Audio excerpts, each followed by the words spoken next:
Olá, como é que você está? Tudo bem? Um abraço grande para todos na sintonia aqui nesse canal do YouTube, em agradecimento ao escritor Paiva Neto e seus livros, suas obras literárias, o escritor que já superou a marca de 7 milhões de livros vendidos. Dentre todos esses, Os Mortos Não Morrem, um dos mais recentes lançamentos do escritor Paiva Neto. Vale a pena você ler esta obra, né, de autoria desse escritor, que com o seu conhecimento, a sua sabedoria, né, plasmado nas obras que vem realizando, né, não somente no Brasil, no mundo, tem essa farta experiência, no tocante à espiritualidade, para nos posicionar a respeito da vida do outro lado da existência corpórea. Eu tenho aqui no capítulo: o mundo espiritual não é um dormitório. O mundo espiritual não é um dormitório, de partes de primeira a quarta, experiências mediúnicas nas crenças. Ele vai trazer aqui o pastor Billy Graham e a comunicação com os mortos.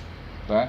Interessante você acompanhar esse relato, mas na sequência eu estou aqui passando pela página 297, na 298, John Wesley. John Wesley, fundador da Igreja Metodista. Vale a pena você conferir também a experiência metafísica, espiritual, que o John Wesley também passou e vivenciou. O irmão Paiva narra aqui, inclusive, ele relata trechos do livro Impressionantes Experiências Mediúnicas de Pessoas Famosas.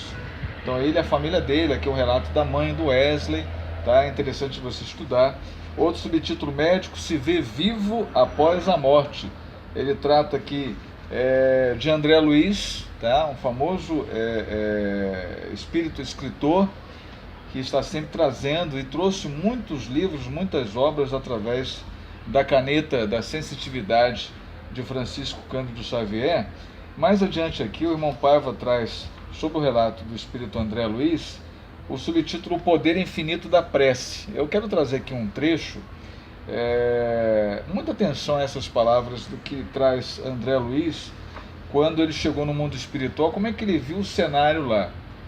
Como é que a gente deve se portar na Terra para não chegar na condição em que André Luiz chegou? Era um médico conceituado na Terra, né? Evidentemente que mudou o seu nome ao chegar no mundo espiritual, e ali teve que reaprender muita coisa, principalmente no aspecto moral.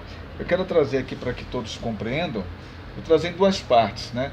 Essa parte final do capítulo. Primeiramente, o que diz André Luiz. Muita atenção aqui. Ó amigos da terra, quantos de vós podereis evitar o caminho da amargura com o preparo dos campos interiores do coração? Campos interiores do coração. Você pensa no coração, no íntimo, lá no interior do coração. Aquele sentimento que às vezes é guardado, não é um sentimento bom, e ele vai trazer consequências mais adiante. Por isso que é bom deixar sempre o coração leve.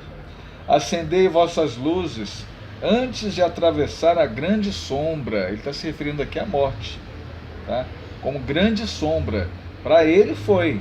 Agora, para aquele que vive o bem, evidentemente que a transição é muito mais leve.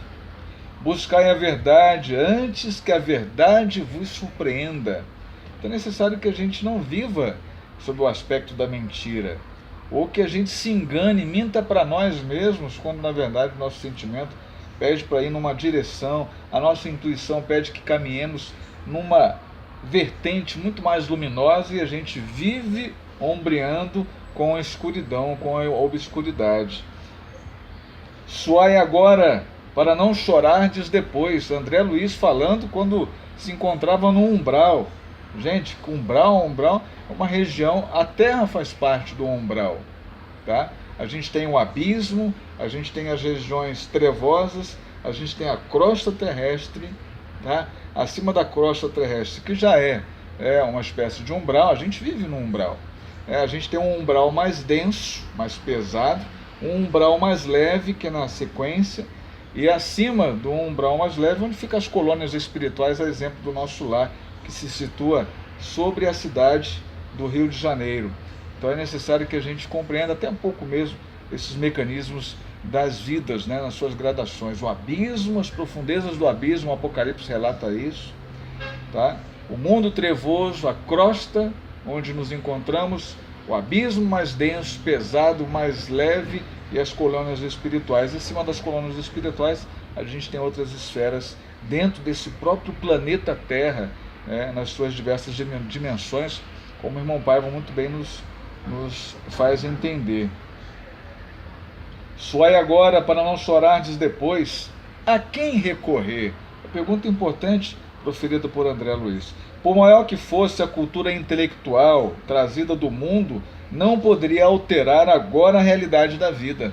Então, por mais que ele tivesse todo o conhecimento no mundo, o beabá das letras materiais, física, matemática, física quântica, geometria, tudo, nada valeria para ele no mundo espiritual onde ele se encontrava naquele momento.